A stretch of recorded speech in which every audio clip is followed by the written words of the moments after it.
4500 سال پہلے دنیا سرزمین پر حکومت کرنے والا فرعون، اور جب ہم نے اپنے نبیوں کو اس کے پاس بھیجا مگر اس نے ہر نبی کو جھٹلا دیا۔ پھر ہم نے حضرت موسیٰ علیہ السلام کو بھیجا، اس نے حضرت موسیٰ علیہ السلام کو بھی جھٹلا دیا اور ان پر طرح طرح کے ظلم اور ستم کرنے لگا۔ اور جب اس کے ظلم کی انتہا بڑھ گئی، ہم نے موسیٰ کو کہا اپنے ماننے والوں کو ساتھ لو اور یہاں سے ہجرت کر جاؤ۔ جب حضرت موسیٰ اپنے لشکر کو لے کر نکلے مگر اس لعین نے ان کا پیچھا نہ چھوڑا، اور اللہ کا حکم ملتے ہی حضرت موسیٰ علیہ السلام دریائے نیل کے پاس پہنچ گئے، اور ہم نے موسیٰ سے کہا کہ اپنے عصا کو یہاں سے مارو،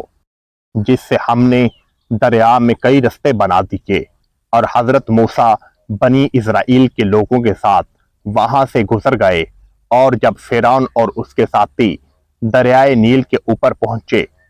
ہماری قدرت اس منظر کو دیکھ رہی تھی، اور جب حضرت موسیٰ اور ان کی قوم پانی کو پار کر گئی تو فرعون اور اس کے ماننے والے اس کو پار کرنے لگے۔ فرعون کے ماننے والوں نے کہا کہ یہ راستہ حضرت موسیٰ علیہ السلام نے بنایا ہے، ہم اس پر سفر نہیں کریں گے۔ جب فرعون نے اپنی قوم کی یہ حالت دیکھی، فرعون اپنی قوم سے کہنے لگا میں پہلے جاتا ہوں اور تم لشکر کے ساتھ پیچھے پیچھے آ جانا۔ جیسے ہی فرعون اور اس کی قوم پانی کے اندر داخل ہوئی تو ہم نے دریا کو حکم دیا۔ اللہ کا حکم ملتے ہی دریا نے ساری کی ساری قوم کو تباہ و برباد کر دیا، اور اس طرح ہم نے ساری کی ساری قوم کو عبرت کا نشان بنا دیا۔ اور جب فرعون کے ڈوبنے کا وقت قریب آن پہنچا تو فرعون کہنے لگا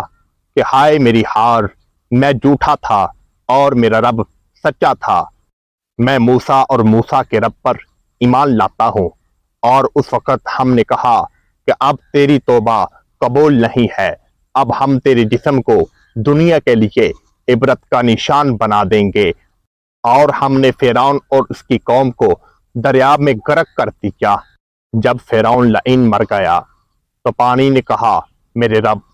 ہم اس کے گناہوں کو نہیں اٹھا سکتے، تو اللہ تعالیٰ نے اسے زمین میں دفن کر دیا۔ زمین نے کہا کہ ہم اس کے گناہوں اور بوجھ کو نہیں اٹھا سکتے، نہ ہی آگ اس کو جلانے کے لیے تیار تھی، نہ ہی پانی اس کو اپنے اندر سمانے کے لیے تیار تھا، اور نہ ہی زمین اس کا بوجھ اٹھانے کے لیے تیار تھی۔ اور ہم نے فرشتوں کو حکم دیا کہ اس کی لاش کو دنیا کے لیے عبرت کا نشان بنا دو، تاکہ آنے والی قومیں دیکھیں کہ جو رب کی نافرمانی کرتا ہے ہم اس کے ساتھ کیا سلوک اور کیسا برتاؤ کیا کرتے ہیں۔ پھر حضرت موسیٰ علیہ السلام کے دور کے بعد حضرت عیسیٰ علیہ السلام کا دور آیا۔ حضرت عیسیٰ علیہ السلام کے دور کے بعد محمد رسول اللہ صلی اللہ علیہ وآلہ وسلم کا دور آیا، اور آہستہ آہستہ دنیا کا وقت گزرتا رہا۔ ایک وقت ایسا آیا کہ جب حضرت محمد صلی اللہ علیہ وآلہ وسلم کے کچھ ماننے والوں کو فرعون کی لاش مل گئی۔ اس کے ماننے والے جو باقی بچ گئے تھے وہ اس بات کو ماننے کے لیے تیار نہ تھے۔ کئی ہزار سالوں کے بعد جب ہم نے فرعون کی لاش کو دنیا کے سامنے کیا، انہوں نے فرعون کا ذکر سورہ بنی اسرائیل اور سورہ یونس میں پڑھا تھا، اور جب انہوں نے مشاہدہ کیا اور میرے رب نے انہیں عقل عطا فرمائی تو انہوں نے ثابت کیا کہ بے شک کئی ہزار سال پہلے جو رب کی نافرمانی کیا کرتا تھا یہ اسی کا جسم ہے، اور جس طرح ہم نے قرآن پاک میں حکم دیا تھا ہم تجھے اور تیری قوم کو عبرت کا نشان بنا دیں گے، تاکہ آنے والی قومیں جب ہماری نافرمانیاں کریں تو ان کو معلوم ہو جائے ہم نے پہلی قوموں کے ساتھ کیسا سلوک کیا۔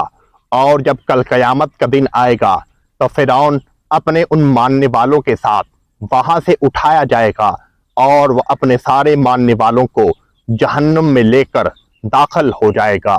بے شک جو رب کے حکم کو جھٹلاتا ہے میرا رب